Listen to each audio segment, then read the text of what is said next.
For over 25 years, Michael Dertouzos has been director of MIT's Lab for Computer Science. The lab has been responsible for some of the most significant developments in computing and is currently home to the World Wide Web Consortium.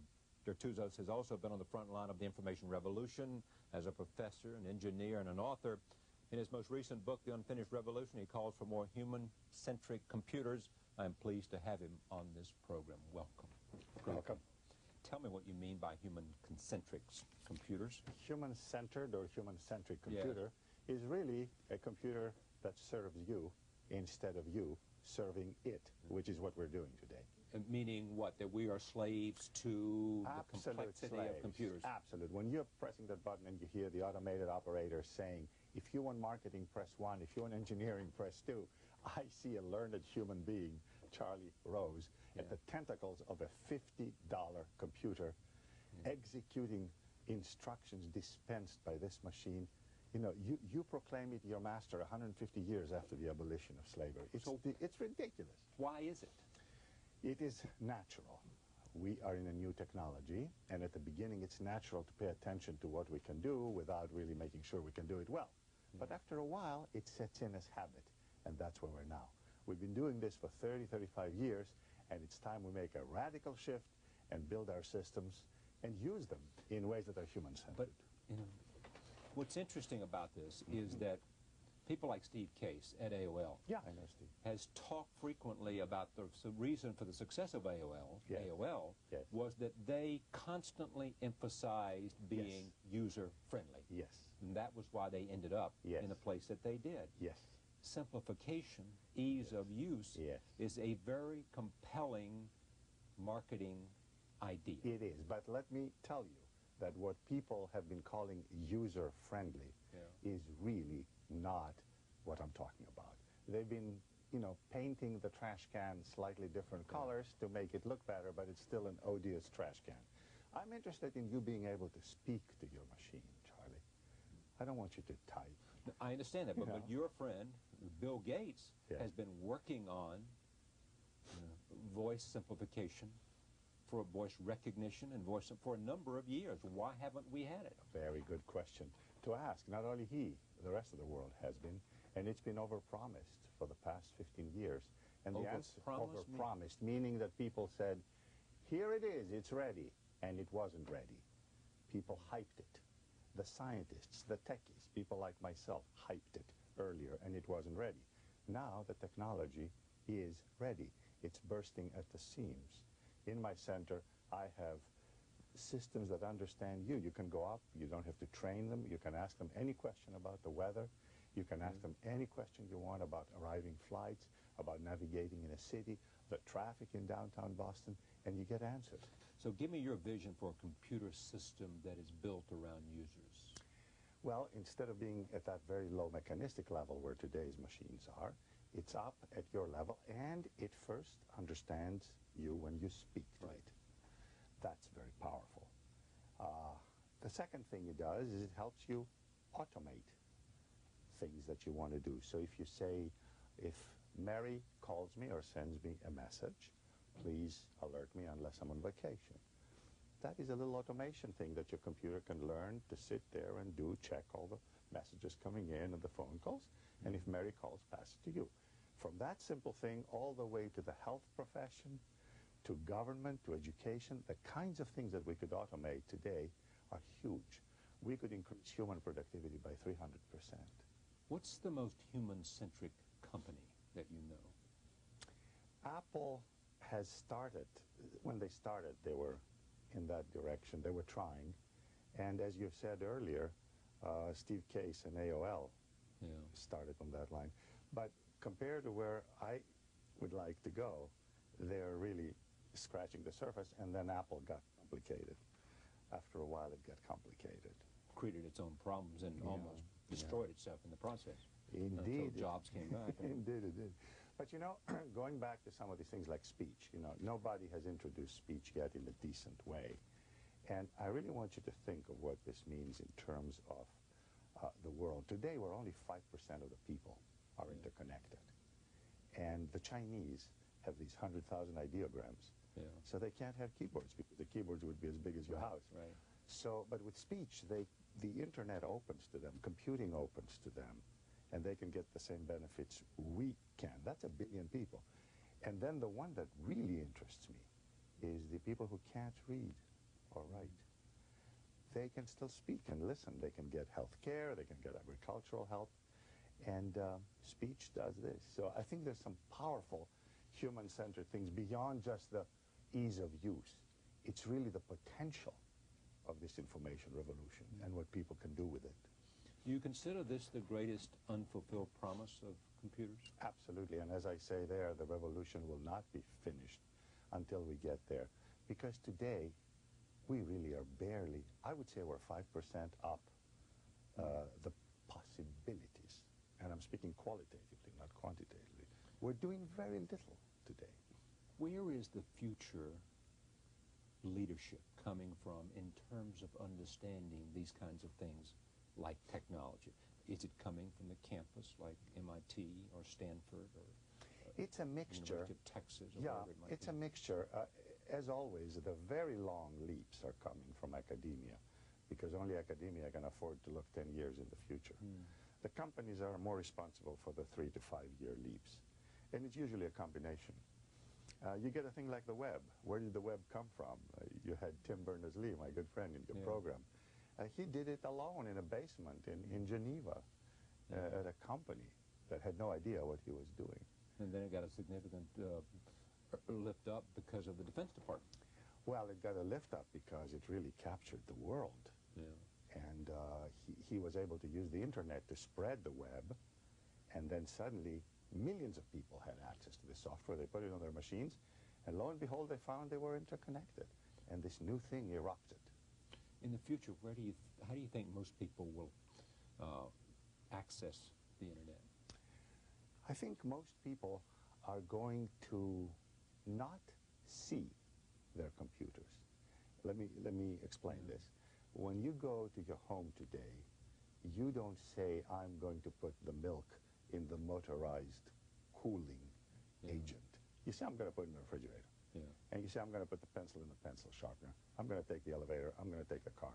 So the various uses of the motors, you know, that previous revolution's things, are invisible to you. You only see their functions. You see what they do, refrigerator, sharpener, and all. This revolution won't be finished until the computer vanishes and you don't see it. So when you say, how do you access it? You access it from your room. We're sitting here and you want to get some information, you turn around and you say, when is the next flight to San Francisco? You use a favorite alert. Does it appear on a screen or does the voice tell you? Well, if you are healthy and all your faculties are working and your perceptual abilities are there, you can get it any way you want. You can get it on a gigantic screen. You can get it on a small screen in your pocket. If you're impaired, you might say, disable my visual aids, and I'm going to take it on an acoustical medium, or I'm going to take it on a Braille reader. So the idea is not for you to go to the temple of the computer, bow, and lean forward and start doing things, but lean back and have an interaction that's as natural as going to the refrigerator for your milk. Or having a conversation. Exactly. Yeah. You know where that would be significant, and no company yet has been able to, I think, bridge this gap, although many have tried. It is in healthcare.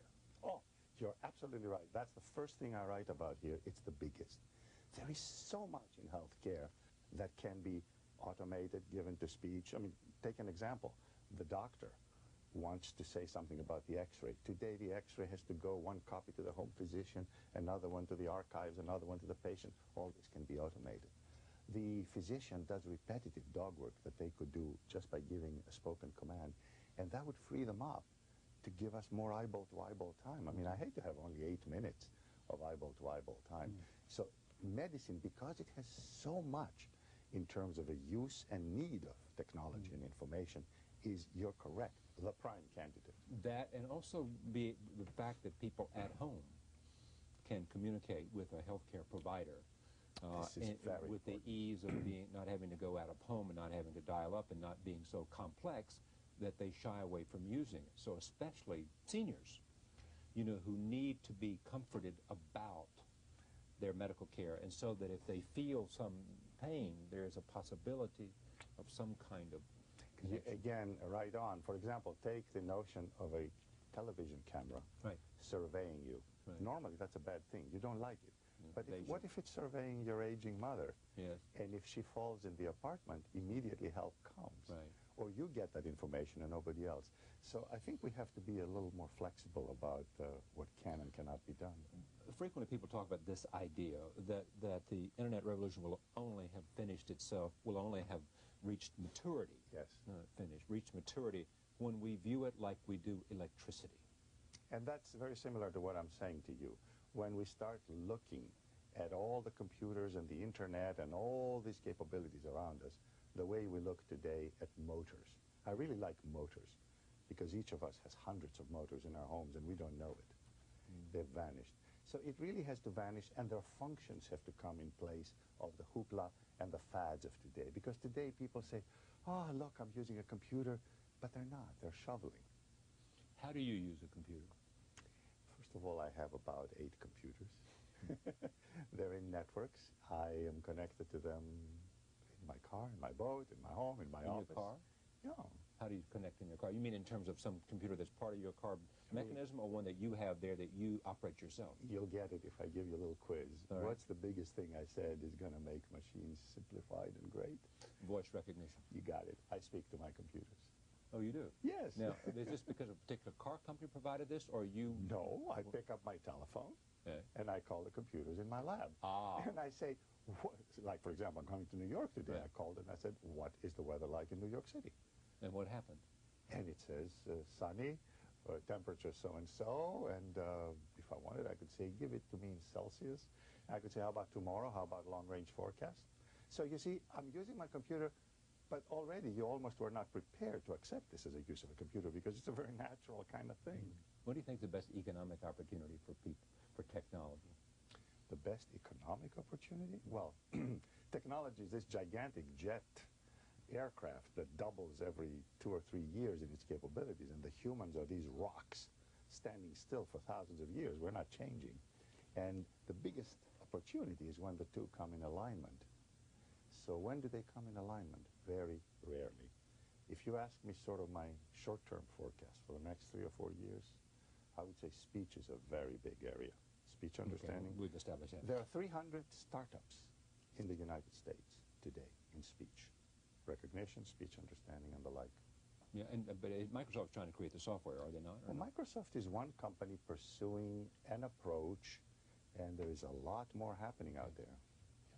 More advanced than they are, even though they've been working on it for a long time? There is a lot happening at Philips, at IBM, at Microsoft, and in 200 startups. And you don't really know what's advanced until, the thing is done and we start seeing applications. What do you think will be the most dramatic use of the internet in the future? Oddly enough, the most dramatic use is the most invisible use. But if you want an economically dramatic use, I think the redistribution of labor is huge. The ability of Indians to serve British, Americans, Australians at a distance and regain some of the economic might. They're very poor.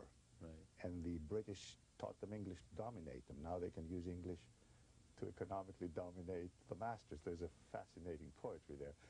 There is a big, big possibility there, big discombobulation in the ability to sell and buy human work across national boundaries. I think automation, to me, holds the biggest promise for the utilitarian productivity improvement. We increased our productivity 300% in the industrial age, the last wave of it. And we stand to increase it by another 300%. What are we going to do with all this time we save? We're going to work hard? What's the role of government in all this? The role of government is to provide infrastructure in a minimal level and regulations. And the United States government, shy as it is in all such things, is not doing enough. Cross-border crimes. What happens if somebody lures your child from Finland? Do we have an agreement between Finland and the United States to prosecute? Taxation. What happens when 1/3 of our commercial activity is on the network?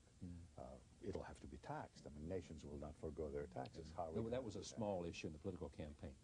Yeah, but I think when we understand how big this is becoming, Right. because you see, people focus only on content. They focus on entertainment, video, content, AOL. They don't see the bigger picture of $5 trillion of human labor crossing national boundaries. When that starts, 1/3 of office work is going to be on the nets. And that's going to make content. What does content mean when I'm selling my services to you or you're selling your services to me? What about this? I think the thing that constantly, when I talk to people in government in Washington, Sure. especially in the national security area, Yes. they worry Absolutely. probably more about cyber terrorism Yes. than any other issue. It's a very real threat, and I can give you some information and some comfort. All right. The information is that indeed it's possible for people to, first of all, be predators after your children, try to steal your money from your bank accounts, and try to terrorize you individually or nationally. All these things are possibilities. Just as much as they're possible to do this, so are the counter forces. In other words, this is a zero-sum game. The governments and the institutions can set up defenses, and equally intelligent people on both sides have what in war is called measures and countermeasures. So that's the first comfort. The second comfort I can offer you is that the problems are not in the technology, as we all well know. They're in the human beings who use it. And I haven't seen in history a change in the ratio of angels to devils. I think the ratio is the same. So there's going to be as much good and as much bad in the future as we have today. So I do not get unduly alarmed, although we have to be very cautious about protecting ourselves. Is an aptitude for mathematics akin to an aptitude for computer science? Not necessarily. Really? We used to think this in the early days of computing. I would have thought that. We thought mathematics was it. Yeah. And then others thought engineering was it. And then others thought, it was this. Computers and computer science and software is not like anything else. That's why 18-year-olds succeed so well in it. They don't have the baggage of experience behind them. So it's more So is that like why children itself. It's like grasp it itself. quickly, like languages? Yes. It has certain rules, a programming language. You know what each statement does. A young person can learn this very fast. Yeah. And then in this little world of what each command does, this young person can craft a beautiful edifice, whether it's an adventure game or something much more sophisticated. And that's why you see the 18-year-olds being such crack programmers. Much has been written and much has been considered about the idea, because the internet transcends national boundaries and nation states, Indeed. that it will play some significant role. We know, for example, that the certain countries Yes. who are less than democratic in their political structure Yes. are scared to death Yes. And they ought to be. of the internet. They ought to be. Because the internet will play a great democratization role, and not for the obvious reason. Obviously, it'll play because The it obvious crosses reason is that more people have information, and therefore they will be able to That's the obvious act. reason. Right. But there is a less obvious, far more subtle and pervasive reason. The nations of the world, all of them, however dictatorial they may be, they want to join the economic ascent. Right. And who is running the books on the economic ascent? The primarily democratic, wealthy countries of the world. They set the rules. So if Mr. Dictator, you want to play by the rules of the economic game, of the big boys and girls, you better start observing the democratic principles therein. But that, you and I can talk about that. I mean, a couple of things about that issue. One is the notion of a lot of them found themselves, buying into the idea of a free market, Yes. not having some necessity for structure and regulation, and then they falling victim to I think you're currency talking about traders. the Soviet Union. Well, I'm talking about Soviet that, or I'm Union, talking about Malaysia and other places where they became capitalism and free market became a dirty word because they felt like that those people with little concern for their country were moving capital in and out. But that is a different issue. It's the issue of trying to move into a new way of doing things rapidly without understanding how to do it. And you can no faster move from a repressive regime to a free market and a democracy rapidly than you can make other kinds of move. For example, skip the Industrial Revolution. No, you're saying you have to walk before you can run. Oh, yeah, you need decades of acculturation. You got to learn how to do it. I mean, society has an inertia to it. And shock therapy doesn't necessarily make it happen. Oh, I don't believe in shock therapy when it comes to humans. We're rocks. We haven't been changing much. Yeah. We have the same intellectual, physical, and emotional status we had thousands of years ago, Charlie. Name me. Yeah. I once wanted to convene a panel, and I did with the help of my friend John Doerr, called the 5 Smartest People I Know. Who are the 5 smartest people you know? Oh, my goodness. Why do you ask me such things? Can they be dead? They can be dead. Ah, thank you. All right. So my favorite reading partners. Yeah, who would they be? I like Lao Tzu, the great Chinese philosopher. Lao Tzu. Yeah. Oh, Lao Tzu. Oh, Lao I Tzu. see. It's pronounced Lao Tzu Yeah. in China. I love his philosophy. I think he really is one of the Because? ones who got it right. Because he is not moralizing. He is not sucked into reason like most of our Western philosophers who dwelt on reason as if it was the be for all, end of all. Yeah. And he understands the world as running. Right. And that's how it is, and you're part of it whether you're a stone or a human. So I like Lao Tzu. Right. I love my Greek author, Nikos Kazantzakis, Yes. who wrote a lot of things people know, like Zorba the Greek, but he also wrote things people don't know, like The Savior of the Souls. It's a 90-page treatise on his philosophy of life that is absolutely marvelous. I like the philosopher Hobbes, Yes. who lived in the 1500s, because in his Leviathan he set, I think, foundations that are very resonant, again, with, oddly enough, with what Lao Tzu says and with how I see the world moving on in the future. So of the philosophers, I like these. Of my Greek ancestors, I like Thucydides and the Peloponnesian Wars, because I see in there all my friends and all my acquaintances and all that they do. Which conductor do you like best? Which conductor? Music? A composer, I'm sorry. Composer. Well, I'm an early music bigot. Early meaning? Early meaning 16th, 15th? Renaissance, up to early Baroque and medieval. So I really move around with a lot of them. I mean, I'll take French, I'll take Italian ones, as long as they're back before Bach. Yeah. You know, Before Bach. before Bach. Yeah. The unfinished revolution, human-centered computers. How did we get to music, Charlie? And what they can do for us. Because it has structure. Indeed, like all human activity. Thank you very much. Thank you. Pleasure to Charlie. have you on the broadcast. Likewise. Just